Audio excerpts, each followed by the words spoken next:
नमस्कार, बहुत स्वागत है आपका एमपीसीजी सुपरफास्ट 100 खबरों के साथ। मैं हूं रीनू। सबसे पहले बात दमोह से बड़ी खबर की, जहां पर विधायक रामबाई पर दर्ज हुई एफआईआर। रामबाई ने कलेक्टर से की थी अभद्रता, कलेक्टर से अभद्र भाषा का किया था इस्तेमाल। देर रात सिटी कोतवाली में दर्ज हुआ मामला। तो बड़ी खबर आपको दे रहे हैं दमोह से, जहां पर विधायक रामबाई पर एफआईआर दर्ज हुई है। रामबाई ने कलेक्टर से अभद्रता की थी और आप देखें कि कुछ तस्वीरें भी सामने आई थी। कलेक्टर से अभद्र भाषा का रामबाई ने इस्तेमाल किया था। देर रात सिटी कोतवाली में मामला दर्ज हुआ है। बड़ी खबर है दमोह से।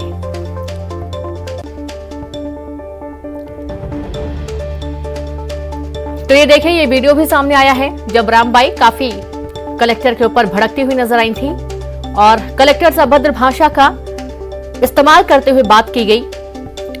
तो इस पूरे मामले में देर रात सिटी कोतवाली में मामला रामबाई के खिलाफ दर्ज हुआ है। बड़ी खबर है दमोह से। तो देर रात का ये पूरा मामला, जब विधायक रामबाई पर एफआईआर दर्ज की गई। रामबाई ने कलेक्टर से बातचीत के दौरान अभद्र भाषा का इस्तेमाल किया। काफी गुस्से में रामबाई नजर आई और इस दौरान कलेक्टर को काफी अभद्र भाषा का इस्तेमाल करते हुए बातचीत की गई।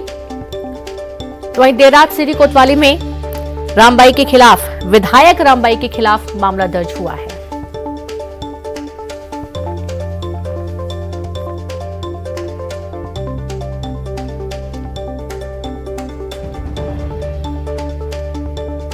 तो ये तस्वीरें देखकर आप अंदाजा लगा सकते हैं कि रामबाई कितना नाराज नजर आ रही हैं। यदि किसी मामले को लेकर नाराजगी है भी तो वहां पर शब्दों की मर्यादा बहुत अहम मानी जाती है।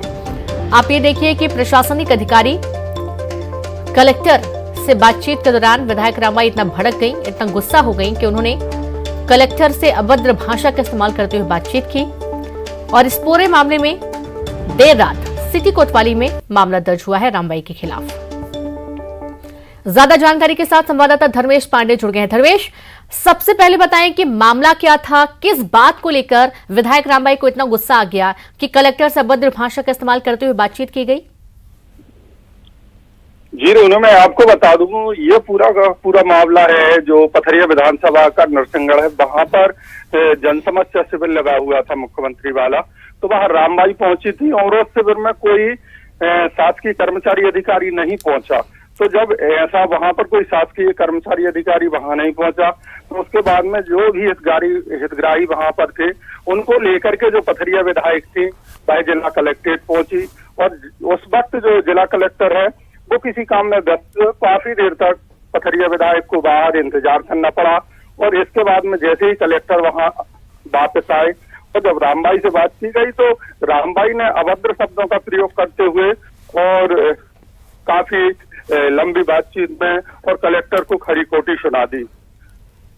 रीनू जी बिल्कुल। इस पूरे मामले में देर रात सिटी कोतवाली में मामला दर्ज हुआ है। रामबाई की कोई प्रतिक्रिया इस पूरे मामले में? रीनू, मैं आपको बता दूं, इस संबंध में अभी तक रामबाई की तो कोई प्रतिक्रिया नहीं आई।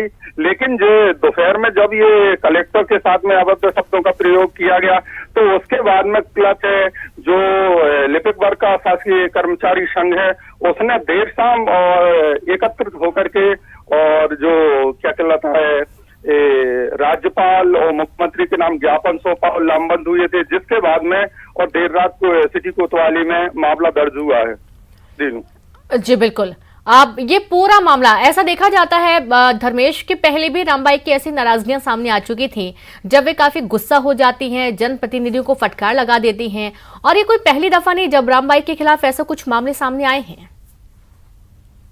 बिल्कुल रेनू, रामबाई अपने जो क्लच है जो बोलचाल के लिए हमेशा ही मीडिया की सुर्खियों में बना रहती हैं और हमेशा ही रामबाई के खिलाफ चार अधिकारी हो या कर्मचारी हो सामने जब भी ऐसा कोई किसी बात को लेकर के विवाद आता है या जन समस्याओं की या कोई बात आती है तो किसी भी शब्दों का इस्तेमाल करने से वह नहीं चूकती और जो सामने आता है वह अपने तरीके से बात को रखती है और यही वजह है कि रामबाई हमेशा ही विवादों में रहती है। रीनू जी बिल्कुल, बहुत शुक्रिया आपका धर्मेश तमाम जानकारी साझा करने के लिए। तो अपनी बातों के बोलचाल के चलते अक्सर रामबाई ऐसे विवादों में रहती हैं और उनके खिलाफ मामला दर्ज कर लिया गया। हालांकि मामला दर्ज किए जाने के बाद उनकी कोई भी प्रतिक्रिया फिलहाल सामने नहीं आई।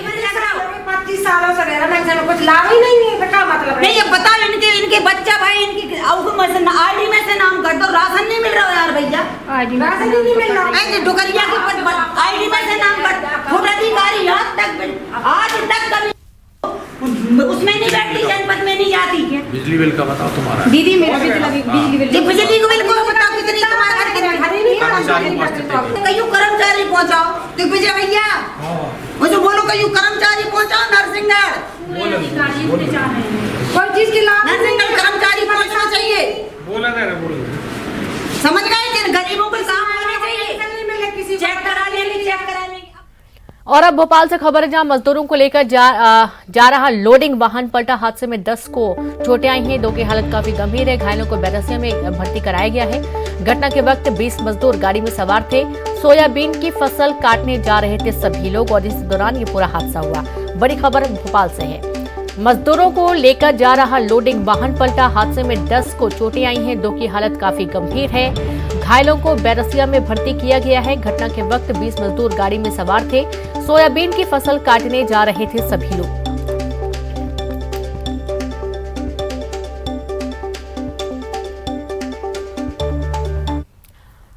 और अब चलिए सीधे रुक करेंगे 5G कार्यक्रम के दौरान प्रधानमंत्री नरेंद्र मोदी पहुंच चुके हैं और आप देखिए जहां एक भव्य कार्यक्रम, और इस दौरान आप देखेंगे कि रिलायंस चेयरमैन मुकेश अंबानी भी मौजूद हैं।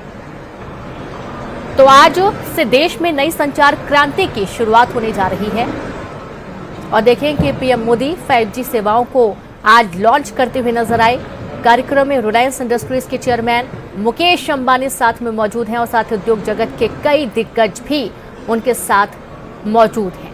ये लाइव तस्वीरें आपको दिखाई जा रही हैं जहां आज देश में नई संचार क्रांति की शुरुआत हुई। प्रधानमंत्री नरेंद्र मोदी ने 5G सेवाओं को लॉन्च किया। कार्यक्रम में रिलायंस इंडस्ट्रीज के चेयरमैन मुकेश अंबानी के साथ ही उद्योग जगत के कई दिग्गज मौके पर हैं। आकाश अंबानी भी मौके पर हैं, आप देखें। और आज 5G युग की शुरुआत भारत देश में हो चुकी है। तो तकनीक के 5G युग में भारत पहुंच चुका है, यानी कि और तेज अब इंडिया चलेगा और तेज सर्विस प्राप्त होंगी। 5G युग में कदम रखते ही एक नेक्स्ट लेवल भारत का रहेगा और इस तकनीक की पूरी जो जानकारी है वो लेते हुए प्रधानमंत्री नजर आ रहे हैं। तो तकनीक के 5G युग में भारत नई संचार क्रांति की शुरुआत हो रही है। देश में नई संचार क्रांति की शुरुआत, जहां पीएम नरेंद्र मोदी 5G सेवाओं को लॉन्च किए और 5G युग में भारत कदम रख चुका है। पहले फेज में 13 शहरों में 5G की शुरुआत होगी।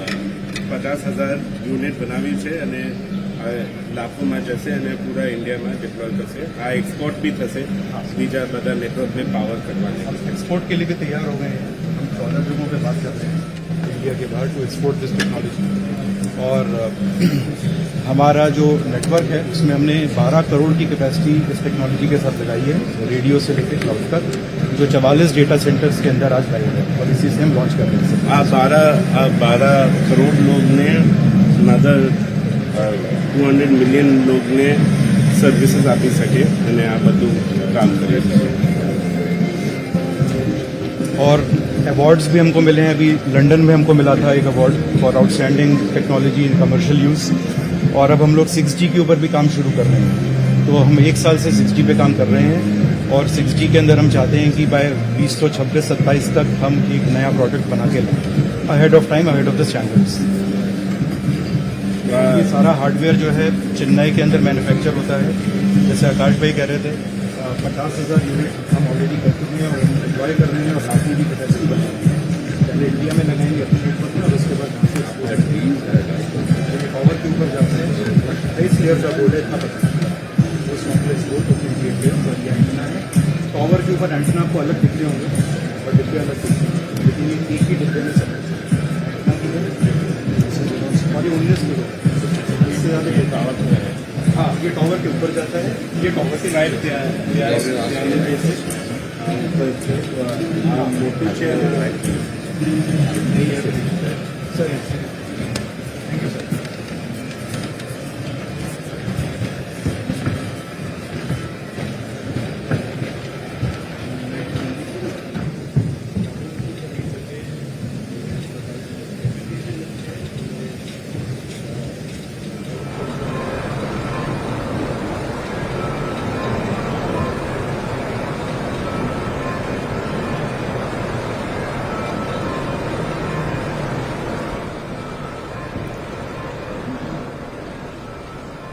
तो आज का दिन काफ़ी ख़ास है सभी के लिए, क्योंकि 4G से एक कदम आगे 5G में जैसे ही आप पहुंचेंगे, जल्द से जल्द आपके हाथों में जो सोशल साइट्स हैं, जो काम हैं, वो और तेजी से पूरे होंगे। पहले चरण में 13 शहरों में ये सर्विस मिलेंगी, तो वहीं धीरे धीरे इसका विस्तार किया जाएगा। बेहतर सेवा मिलेगी। स्मार्टफोन का 5G इनबिल्ट होना जरूरी होगा इसके लिए, यदि आपको 5G सर्विस चाहिए। और कई सारे सवाल जाहिर सी बात है आपके मन में होंगे 5G सर्विस को लेकर। तो वहीं आज नई संचार क्रांति की शुरुआत प्रधानमंत्री नरेंद्र मोदी ने की। अब जानिए कि 5G क्या है। यह 5वीं पीढ़ी का मोबाइल नेटवर्क है। 1G, 2G, 3G और 4G के बाद यह नया वैश्विक वायरलेस मानक है और इसे 4G से 30 गुना तक तेज माना जा रहा है। इसे मशीनों, वस्तुओं, उपकरणों सहित लगभग सभी को और सब कुछ एक साथ जोड़ने के लिए डिजाइन किया गया है। तो बेसिकली डायग्नोसिस 1 सेकंड में ब्लड टेस्ट में बच्चा के तुम्हारे हार्ट फ्रैक्चर में वहाँ ट्रीटमेंट चालू हो सकती है। तो देखिए कि मोबाइल नेटवर्क इंफ्रास्ट्रक्चर में कई कंपनियां हैं जो 5G नेटवर्क को आपके इस्तेमाल के लायक बना रही हैं, और इसकी जो सेवाएं हैं वो देश के 13 शहरों में शुरू होंगी, जिनमें दिल्ली, मुंबई, चेन्नई, कोलकाता, बेंगलुरु, चंडीगढ़, गुरुग्राम, हैदराबाद, लखनऊ, पुणे, गांधीनगर, अहमदाबाद और जामनगर शामिल हैं। तो कंपनियों का कहना है कि 2 साल में पूरे देश में यह सेवा शुरू कर दी जाएगी। और इस सर्विस को इस्तेमाल कैसे किया जा सकता है, किस तरीके से जो मोबाइल होंगे उनमें इनबिल्ट किया जाएगा, सेटिंग की जाएगी, 5G सेवाओं का इनेबल कैसे होगा, ये तमाम जानकारियां आप देखिए कि प्रधानमंत्री लेते हुए नजर आ रहे हैं। जो मौजूदा टीम है, आकाश अंबानी को भी आप देख पाएंगे टीवी स्क्रीन पर, मुकेश अंबानी भी मौके पर मौजूद हैं। उद्योग जगत के कई दिग्गज यहाँ पर मौजूद हैं जो कि पीएम को तमाम वो जानकारी दे रहे हैं जो कि 5G से संबंधित है। मोबाइल एजुकेशन એના કરતાં જીઓ મેડ ઇન ઇન્ડિયા પોતાની જે જીઓ બુક અને જીઓ ક્લાઉડ પીસી બનાવી 5,000 રૂપિયા 15,000 રૂપિયા અફોર્ડેબલ અને બેસ્ટ ઓફ ધ ક્લાસ સો અને બધા હા, તો આમાં તમારો કોન્ટેન્ટ યુટ્યુબમાં ચાલે છે। આ બધું બેસ્ટ ક્લાસ બનાવ્યું છે।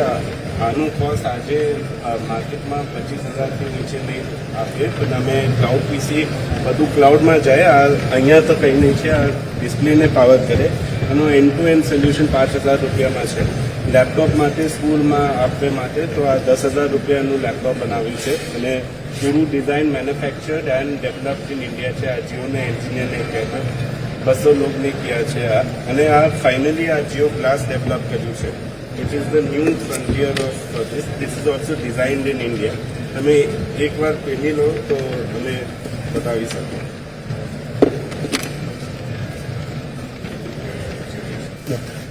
अब हमें आर्ट हो ही सको।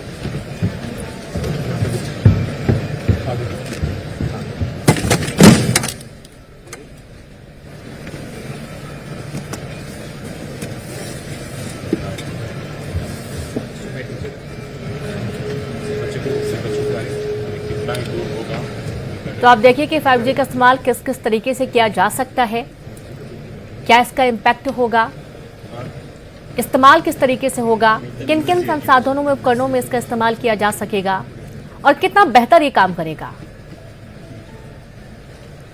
अपलोड करने की स्पीड, डाउनलोड करने की स्पीड, कई उपकरणों को एक साथ जोड़ना कितना आसान होगा, ये तमाम जानकारी पीएम मोदी लेते हुए नजर आ रहे हैं। और आप ये देखिए कि विशेष रूप से आर्टिफिशियल इंटेलिजेंस, आभासी वास्तविकता और कई क्षेत्रों में, आईटी के क्षेत्रों में खास तौर पर काफी उपयोगी ये साबित होने वाला है। आप अपने मोबाइल फोन में 5G का इस्तेमाल यदि करना चाहते हैं तो आपको उसको इनेबल करना होगा, या फिर आपके पास एंड्रॉयड फ़ोन है या कोई भी फ़ोन है तो आप उसमें सेटिंग के ज़रिए 5G इनेबल कर सकते हैं।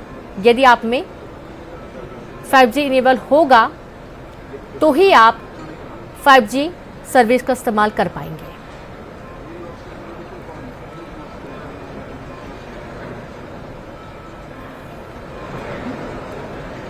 तो दुनिया के कई क्षेत्रों में इसका इस्तेमाल किया जा रहा है। कहते हैं कि तकनीक के क्षेत्र में यदि आगे बढ़ना है तो 5G सर्विस बहुत ही महत्वपूर्ण है।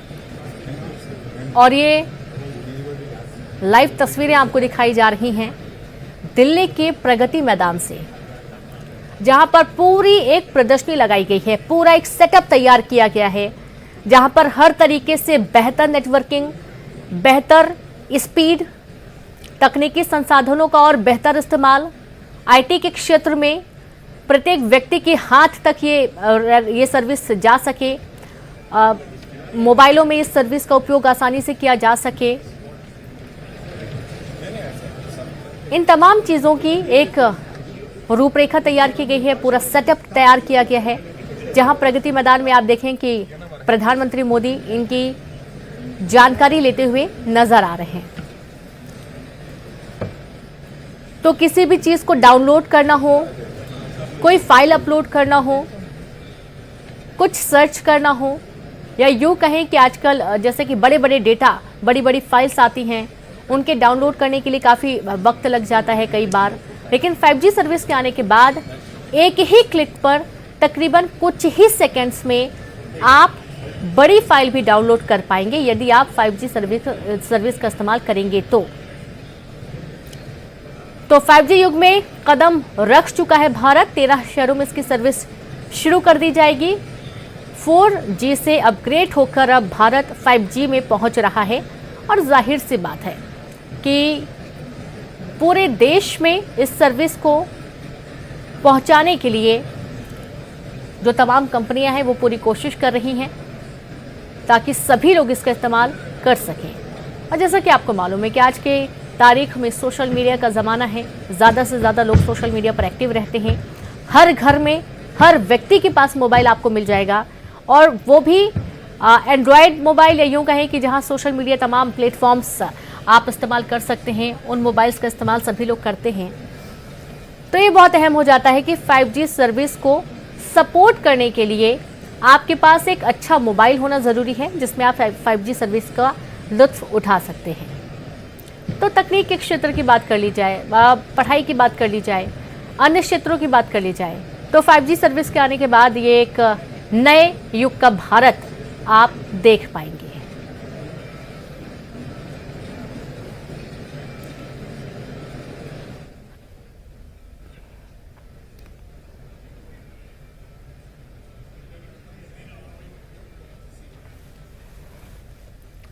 तो देखिए कि 5G सेवाओं की जो कीमत है वो बहुत अधिक तो नहीं होगी। ये सुनिश्चित किया जाएगा कि उपभोक्ताओं के लिए कीमतें सस्ती रहें ताकि प्रत्येक उपभोक्ता इस सर्विस का लाभ उठा सके। तो सबसे पहले एक व्यापक तौर पर इसके इस्तेमाल की कोशिश, निजी क्षेत्र की दूरसंचार कंपनियां, कई कंपनियां 18 से 24 महीने में 5G सेवा हर शहर तक पहुंचाने की कोशिश में। और आप देखिए कि इससे कई सारे बड़े फायदे भी होंगे।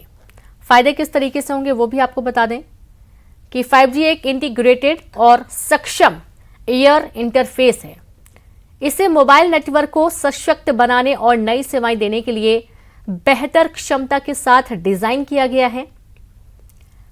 5G सुरक्षित परिवहन, टेलीमेडिसिन सेवा, सटीक कृषि आकलन और भविष्यवाणियां, डिजिटल लॉजिस्टिक्स और इंटरनेट ऑफ थिंग्स जैसी कई नई सेवाओं की हकीकत बनाएगा और बताएगा। तो ये भी जाने कि 4G से 5G किस तरीके से बेहतर साबित होगा। तो 5G 4G से काफी तेज होगा, स्पीड इसकी जाहिर सी बात है काफी अच्छी होगी, तकरीबन 30 गुना से ज्यादा स्पीड इसकी अच्छी होगी। क्षमता इसकी 4G से कहीं ज्यादा है। 5G एक एकीकृत मंच है जो 4G से अधिक सक्षम है सशक्त है। 5G 4G से बेहतर स्पेक्ट्रम का उपयोग करता है और 4G की तुलना में 5G में कम स्पेक्ट्रम में ज्यादा लोग सेवा ले पाएंगे। तो ये तमाम चीजें 5G से जुड़ी हुई आपको बता रहे हैं, जहां टेलीकॉम एक्सपर्ट्स का भी ये कहना है कि 5G को उपलब्ध स्पेक्ट्रम को रेगुलरिटी मानकों के तहत एक स्पेक्ट्रम के हर बिट का अधिकतम लाभ उठाने के लिए डिजाइन किया गया है।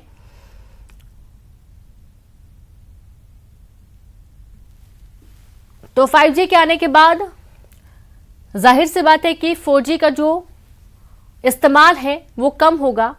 जो ग्रामीण क्षेत्र हैं वहां पर 4G का इस्तेमाल हो रहा है और 5G की सर्विस को हर क्षेत्र तक पहुंचाने की तमाम कोशिशें की जा रही हैं।